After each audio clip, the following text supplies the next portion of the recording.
Well, there seems to be a lull, so maybe we'll start. We have 1 minute, and I don't. Well, okay, we're going to do it. We're going to start. Welcome. I am so glad you're here. Thank you for being here to enjoy Scott's last Sunday. So this has been a real treat, and we are delighted and grateful. And next week, Julie Bailey, the new chaplain at the college, will be with us. So that's next week. We have a great lineup, but most of all, we have Scott this morning. Thank you, Scott. Thanks, Pam. Can everyone hear me okay? All right, am I doing? All right, great. So today we'll show 3 films again, and the common theme in this week's lesson is storytellers. All of the films will be told by excellent storytellers, all of whom are ministers or former ministers.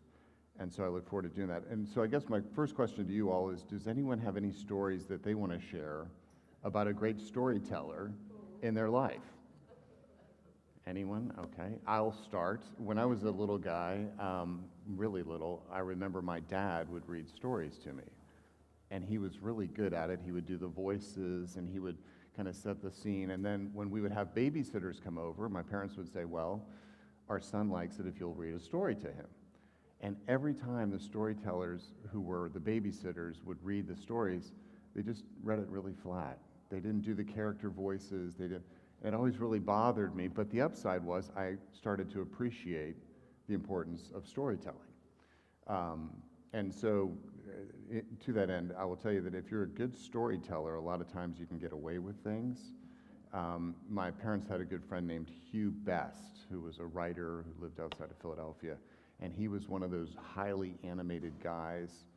And he told a story about a movie that came out in, I think, 1981 called Taps. Does anyone remember the movie Taps? Well, they filmed it at the Valley Forge Military Academy, which is in suburban Philadelphia.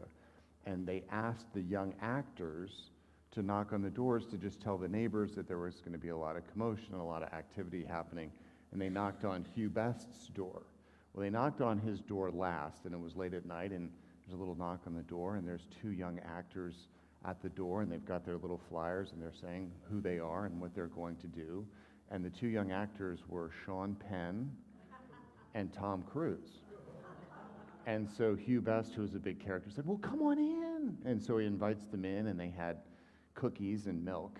So fast forward 35, 40 years later, about 10 years ago, Hugh Best is out visiting his son who lived in Los Angeles, and they're at a nice restaurant, and sitting at a table on the other side of the restaurant was Sean Penn.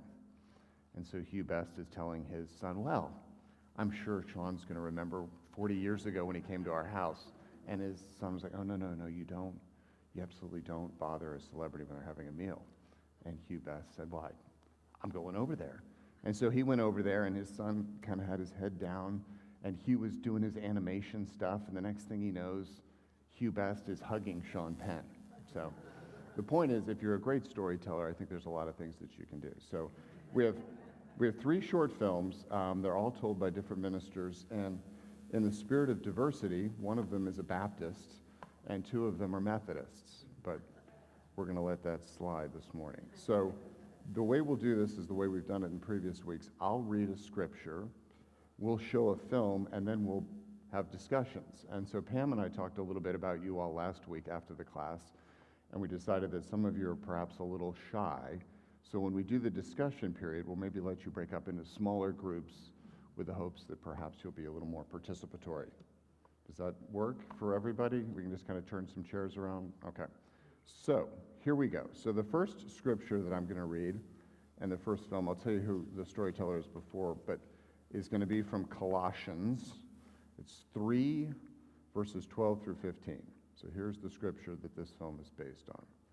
As God's chosen ones, holy and beloved, clothe yourself with compassion, kindness, humility, meekness, and patience. Bear with one another, and if anyone has a complaint against another, forgive each other, just as the Lord has forgiven you, so you always must forgive. Above all, clothe yourself with love, which binds everything together in perfect harmony, and let the peace of Christ rule in your hearts, to which indeed you are called into one body, and be thankful.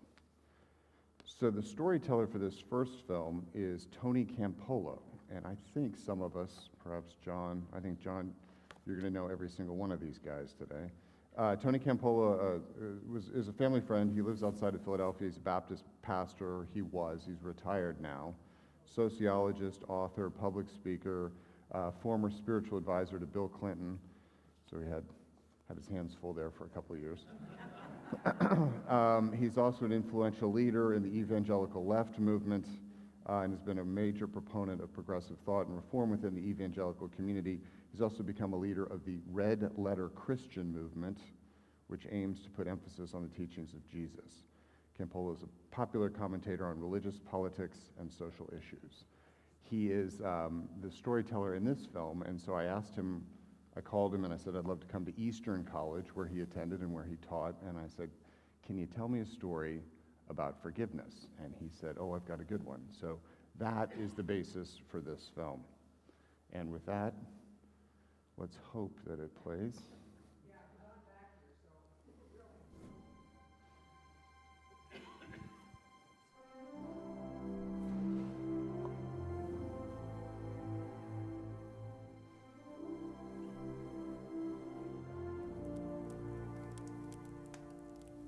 Peter Miller was a very saintly man. He started as a Roman Catholic, converted to being a Presbyterian, and he became part of a very strange and interesting group of Baptists centered in Ephrata, Pennsylvania. They were Baptist monastics. His conversion angered a man named Michael Widman. He humiliated him, cursed him, even to the point of beating him. When all of this was happening, Peter Miller was 70 years old. Michael Widman ultimately became a traitor to the United States during the Revolutionary War. He was condemned to be hung. Nobody in the Ephrata colony who knew him wanted to stand up and say, we're his friends. The one man was Peter Miller. When Peter Miller found out about it in the cold of the winter, this 70-year-old man traipsed 40 miles to Valley Forge to beg General Washington to give forgiveness for the man who had beaten him, spit on him, humiliated him. Washington loved Peter Miller. In so many ways, Peter Miller had lived out a Christ-like life. It was a blessing to George Washington. George Washington said, "For you, I would do nearly anything. but how can I forgive this man? He was an incredible traitor." I cannot grant the clemency that you ask. I know he is your good friend. Oh no, sir. Michael Widman is my mortal enemy. He would like to see me dead. You walked more than 40 miles to plead for the life of your enemy?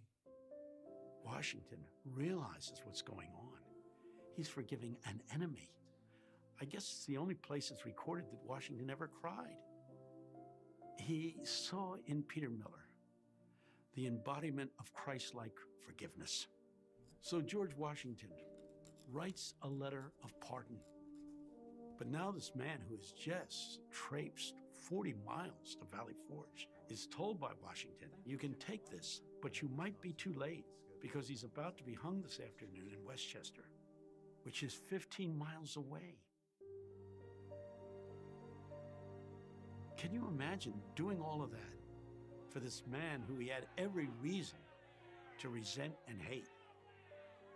But that's what Jesus would have done. Michael Widman, seeing Peter Miller, says, "Look, it's Peter Miller, here to spite me." "No," says Peter Miller. "I've come with a letter of pardon from George Washington.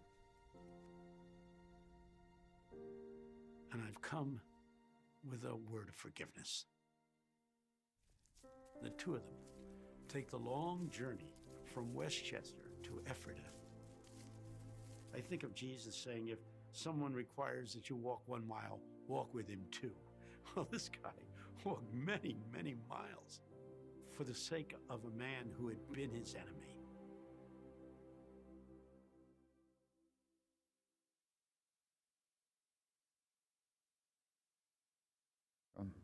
Okay, now we come to the discussion part of it. Bit of filmmaking here for you. Does anyone know, we filmed that in the Greater Lake Norman area. Does anyone recognize that? That's exactly right. Exactly right. Nice job, wife. All right, so let's go over a few questions. I'll ask them, be thinking in your head how you might want to kind of get closer to people you're comfortable speaking with. Peter Miller's ability to forgive was remarkable. Do you all have any stories about forgiveness that made a big impact on your lives? So how do you want to do this, Pam? Just encourage them to huddle up a bit, or? Do you mind just moving your chairs just a little bit and gather into groups of 5 or 6 or whatever feels right? I can help. You can do it.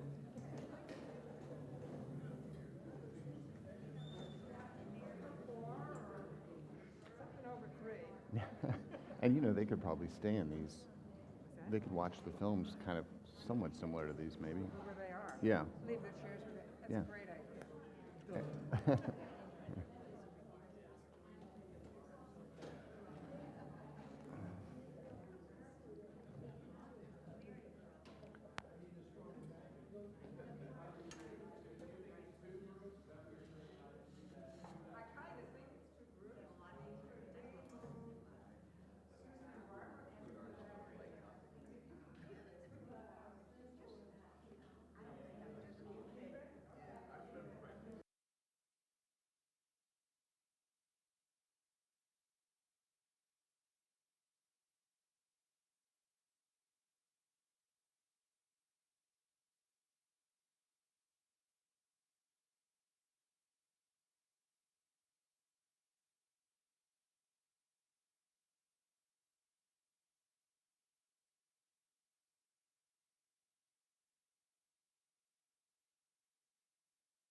right, I'm going to encourage everyone to kind of wrap it up a bit here.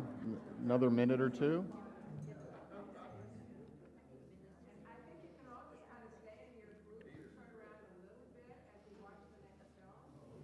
Yes. Yeah, no. A mild turn. Just a slight turn to see the screen. Okay. Anyone have anything they want to share from their group discussions? And I've got the mic. You've got the mic. Pam's got the mic. Okay. Well, I'm starting to notice a pattern, Pam. Okay, so we're going to go to the second film. This film is from Matthew, and it's going to be Matthew 5:13 through 17. This is the scripture that the second film is based on, and this is how the text reads. You are the salt of the earth, but if salt has lost its taste, how can its saltiness be restored? It is no longer good for anything, but is thrown out and trampled underfoot. You are the light of the world. A city built on a hill cannot be hid. No one, after lighting a lamp, puts it under the bushel basket, but on the lampstand, and it gives light to all those in the house. In the same way, let your light shine before others, so that they may see your good works and give glory to your Father in heaven. So this next story is one that comes from a gentleman who some of you probably know from his time up here in Davidson, and that's James Howell. If you'll remember, James for many years was the senior pastor at Davidson United Methodist.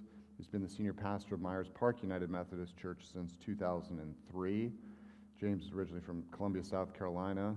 In college, I found this interesting, he studied chemistry and physics before going to divinity school at Duke, where he also earned a PhD in Old Testament scholarship.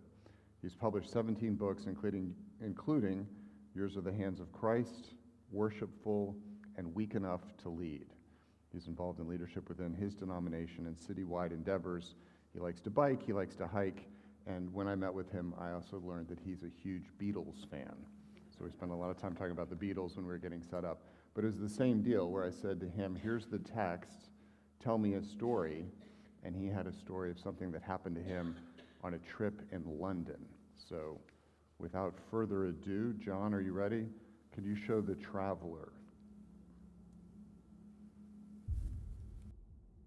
They used to call us so many things. Forever travelers, professional liars. But I see a big change coming.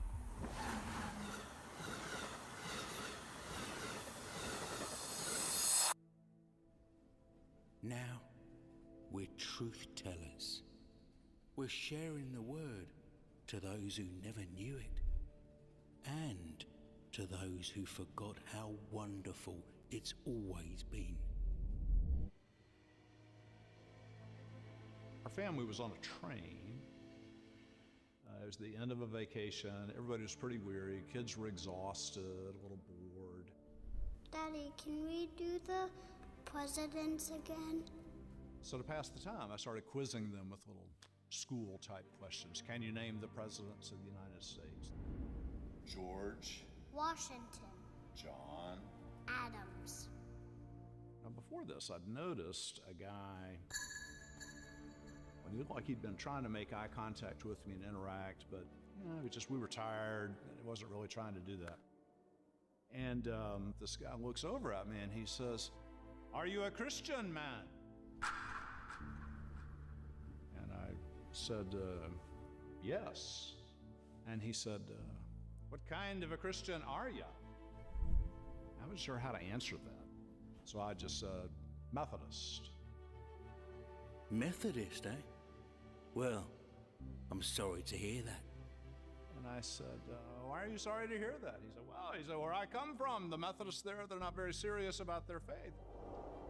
It's a matter of convenience. It doesn't really impact their life. He began to tell me about who he was. He was a gypsy. I'm not sure I've ever had a conversation with a gypsy before. If you're a gypsy, It's difficult to be a Christian. We had to leave behind a life the Bible considers sinful. I said, really? He said, oh yes. He said, the number one occupation for a gypsy is fortune teller. I gave it up for something more. I'd noticed actually before that he was traveling with a little boy.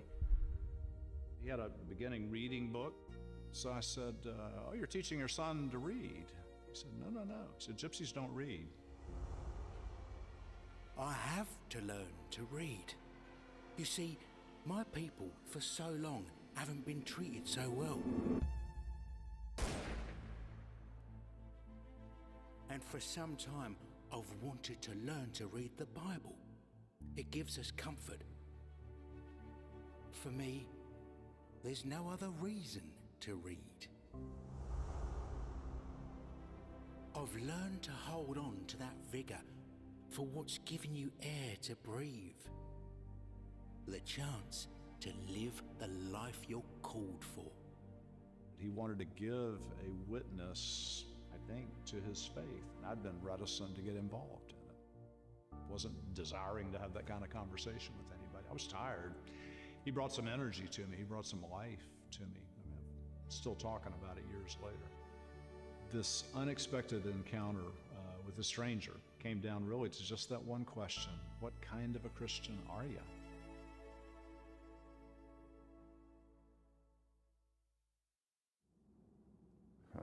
All right. So I will say just anecdotally, that question is one that I'm sure everyone here has faced.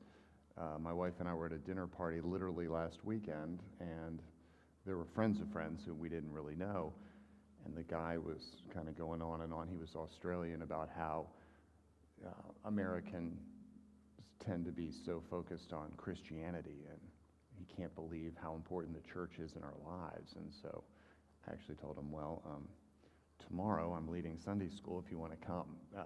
Kind of tongue-in-cheek, but the point is, that's a question that we all have to field, and I'd love for you all to discuss that amongst yourselves. When somebody asks you, what kind of Christian are you, or why do you believe, how do you answer? So, talk amongst yourselves.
I want to ask one other question of you all while you're still in groups as it relates to this film. This is one of the few films where there's two questions that I think are interesting. The Gypsies Challenge is essentially to revive our faith. What are ways we can do this when we're asked the question of what kind of Christian are you? How are there ways that we can turn this into a positive situation where we might be able to revive our faith? Does that make sense? Okay, good. Just add that into the mix.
Okay, if we could start to wind it down, maybe another minute or two.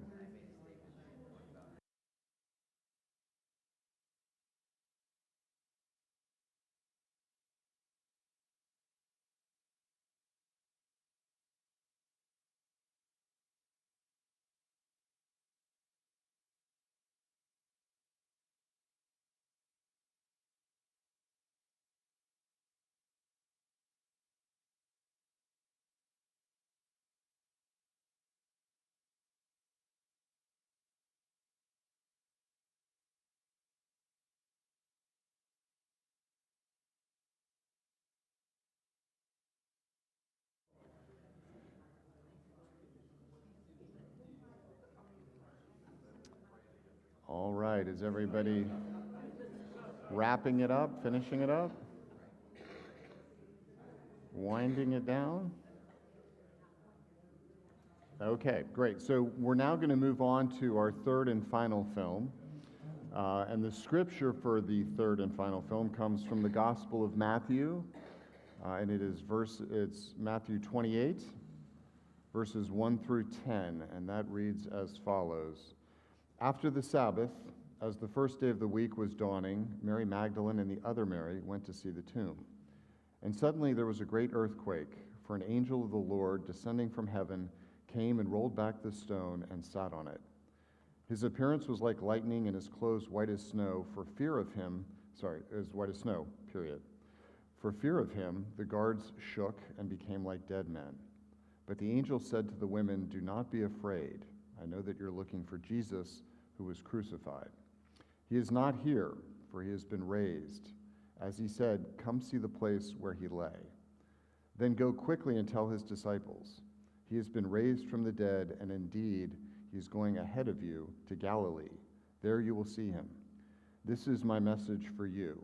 So they left the tomb quickly with fear and great joy and ran to tell his disciples. Suddenly Jesus met them and said, "Greetings," and they came to him, took hold of his feet and worshipped him. Then Jesus said to them, "Do not be afraid. Go and tell my brothers, go to Galilee. There they will see me." So the person who tells this final story is a gentleman who I know many of you know, and that is Will Willimon. For those of you who don't know Will's a retired American theologian, former bishop in the United Methodist Church. He still serves as a professor of the practice of Christian ministry and the director of the Doctorate of Ministry program at Duke Divinity School.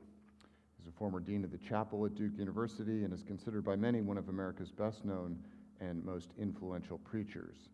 A Pulpit and Pew research on pastoral leadership survey determined that he was one of the two most frequently read writers by pastors in mainline Protestantism, along with the Roman Catholic writer Henry Nouwen.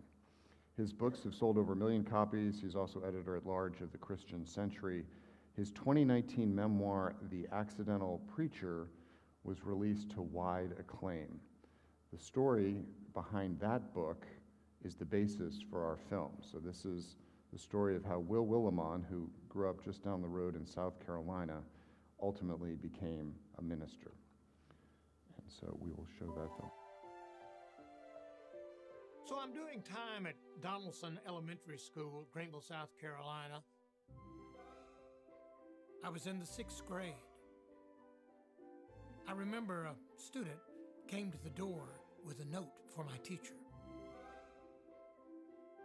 And then she said in front of the entire class, "Will Willimon, go to Principal Harrelson's office." All the other kids looked at me like, "Oh, thank God it's him and not me." Principal Harrelson was as intimidating as they come. I asked the teacher, "What have I done wrong?" So I left my class and made the long walk to Mr. Harrelson's office.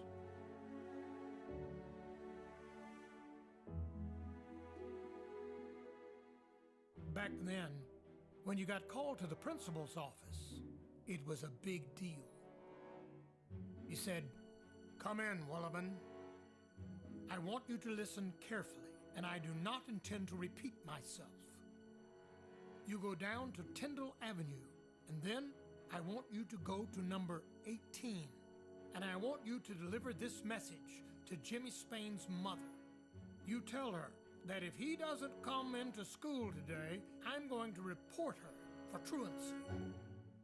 Well, I take the note and I walk down the steps of the building. I leave the safety of the school grounds and I think to myself, oh my gosh, Jimmy was the meanest kid in the 6th grade. He could beat up any kid on the school ground and routinely did, in part because he was supposed to be in the 8th or 9th grade. So I'm really worried about Jimmy Spain, and all the while I'm wondering, what in God's name is truancy? Tyndall Avenue was just a couple of blocks from the school. And before I knew it, I was standing in front of Jimmy Spain's house. It was a mess.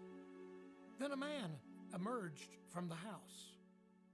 He walked towards me, and I said, Mr. Spain? He laughed. Ha!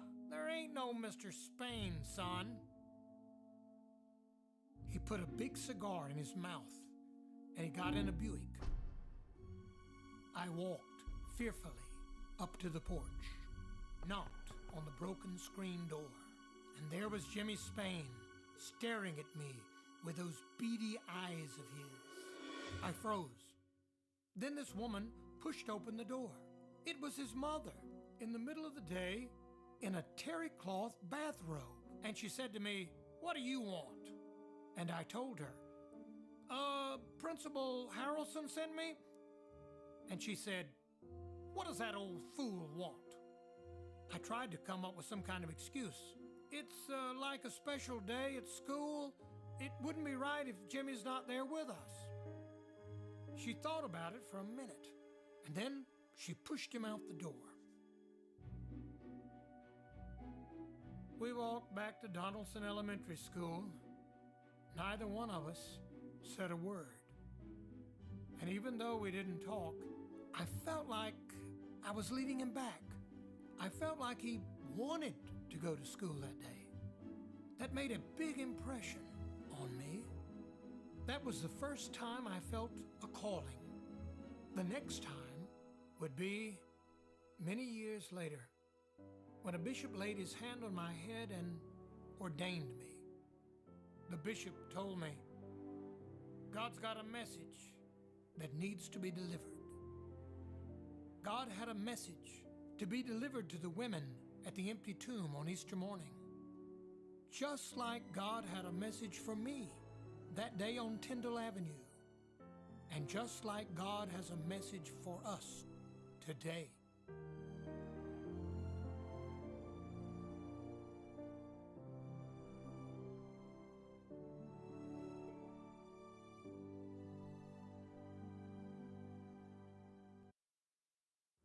I recognize the danger of showing something favorable for Duke during basketball season.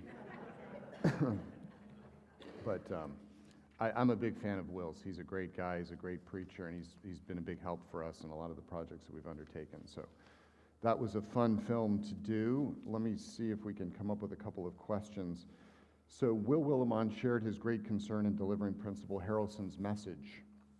How did his fear in delivering the message parallel that of the women at the tomb?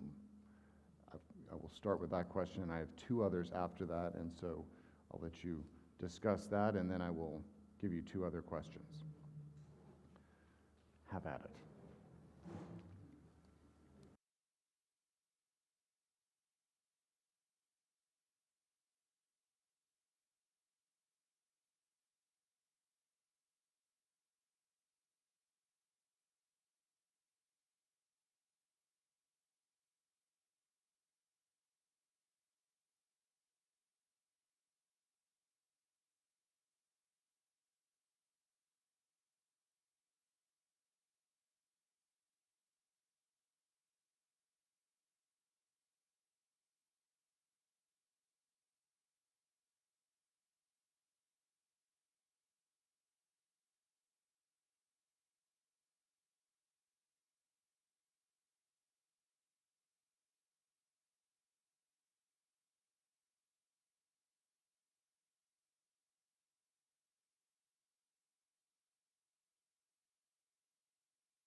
All right, so here's my second question for you on this topic. It's theological. It'll test your biblical knowledge.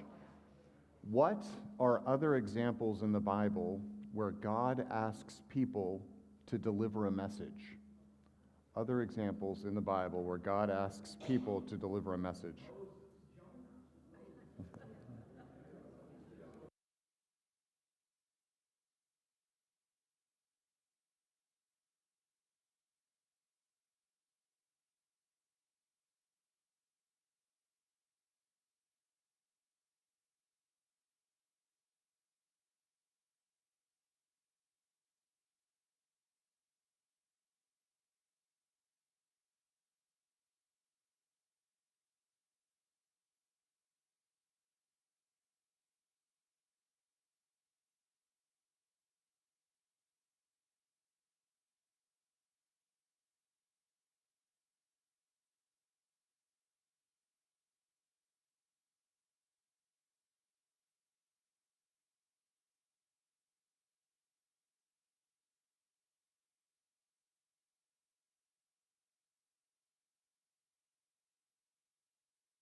I have one final question for everybody to consider. This is kind of your call of action question.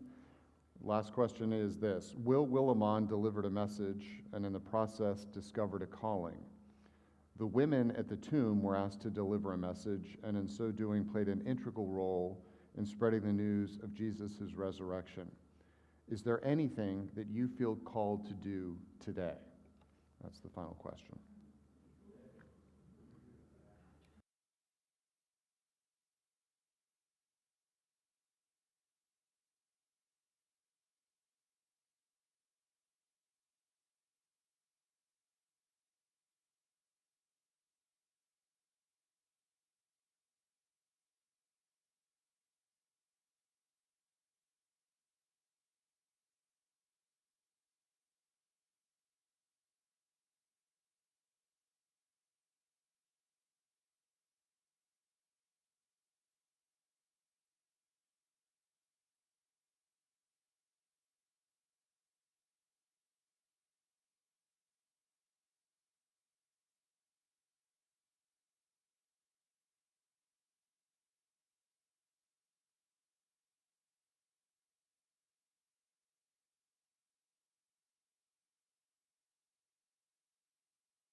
Okay, can everyone kind of wind it down here?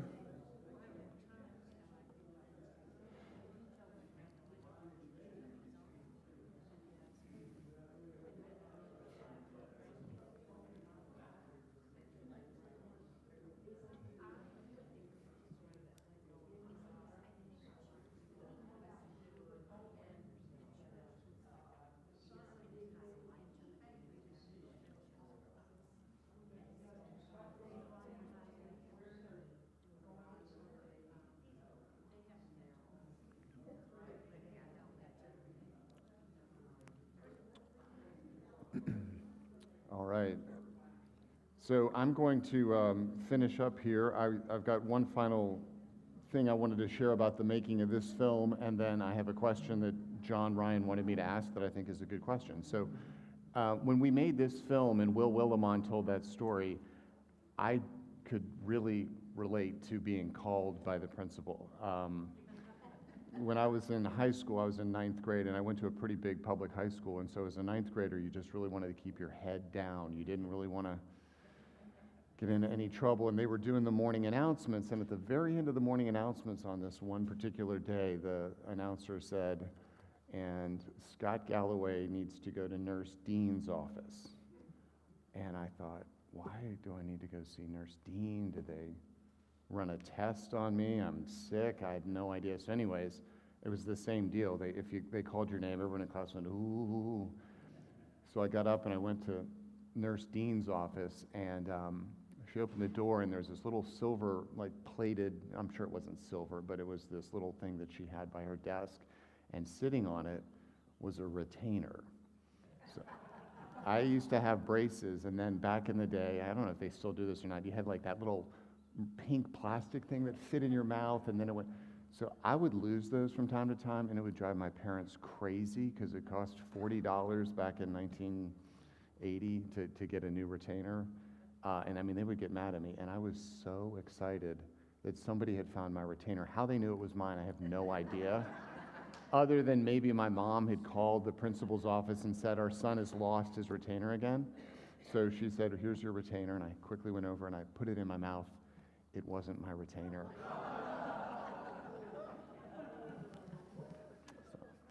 So, you got to be careful in what you put in your mouth. That's this morning's lesson. John's question, and I hope I asked this correctly, he wanted to know, do you all have any questions of me about the process of the filmmaking? Was that it, John, sort of? Does anyone have any questions at all about that?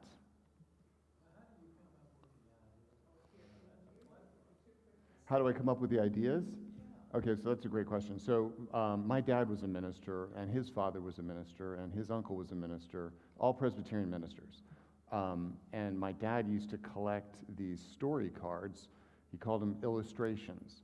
And so in our house, I've got all these old filing cabinets with these cards. And they're great because they're in order, and they're in like subject matter, so I can find one on that verse or on delivering a message.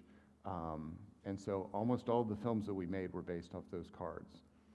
Kind of a funny story too about getting those cards. I left to drive to Philadelphia, and I got a big rental van thing from the Enterprise in Cornelius, and it was kind of a beat up van.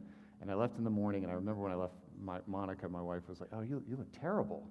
And I said, well, I'm just driving to Philadelphia. No one's gonna see me for 10 hours. So I'm driving to Philadelphia, and I stopped in Salem, Virginia, and I did look bad. There's no doubt about it. I was wearing like torn sweatpants and a sweatshirt and a cap, and it was raining. So I went into the bathroom, washed my hands, and as I'm in the bathroom, the door opens, and this couple's walking in, and there was a Dunkin' Donuts in this little gas station. So it was one of those things where you step up, you order, and then you go down the little aisle area, and you pick up your food.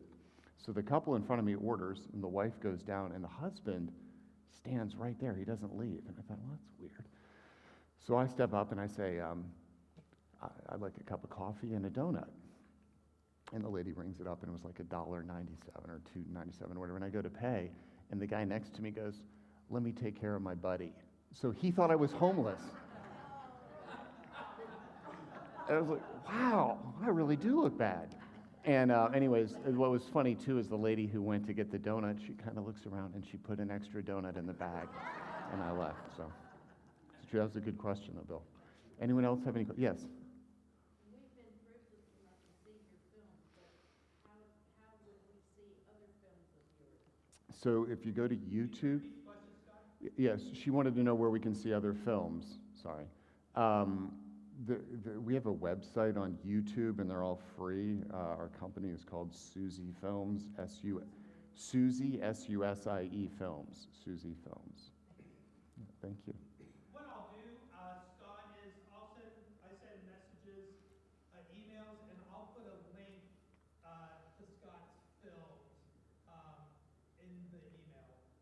I'll go ahead and send it out early. I won't wait till the end of the week. Great, thanks. Allison, did you have a question? Great, Allison. So you come from a long line of ministers. How did you decide that filmmaking would be your venue rather than the pulpit? That's a great, oh man. I don't know. I think that's a great question. I don't know that I felt necessarily the calling. It is, as ministers say, it's a tough gig, to say the least. I think if being a minister was just the preaching part, I'd maybe be up for that, but there's so much that goes into it. That's a good question. That's one I'm certainly, I've certainly been asked before, and I still don't really know how to answer. Other than I don't know that I felt a calling to be a minister per se. But can I say, it feels, looking at it from the outside in, that this is a calling, especially with Enlighten films, that you are sharing your faith just in a different way. No, thank you. Well, very, very kind. One last question. One last question. Yes, this is practical. Talk to us about how you find your actors and how does that work? So she asked about finding actors. Yeah, finding actors is, that's a good question. The marketplace for film is a little tight in Charlotte. So usually you put out an acting call for the greater Charlotte, Raleigh, even as far as Atlanta, they'll come in. And you have to try and find people who come from usually one of two pools. They're either theater people or they're people who have had television and film experience. The television and film experience people maybe don't have quite as much, so you have to try and lift them up a little bit. The theater people are usually great, but they have to recognize the medium, so they tend to emote. They tend to be a little bit bigger, and you have to say, wait, the lens is really in on you, so you don't need to hit the back row. But we usually put out a calling. A lot of them have representation as well. That's a good question. Scott, yes. You're an amazing preacher. And you have been a preacher by opening our hearts. Seeing these films for 3 weeks has just, those films stay with me. And the kinds of conversations that we've had around these small groups enable us to get to know one another in a deeper way. So you have been church to us. Our deepest thanks, Scott.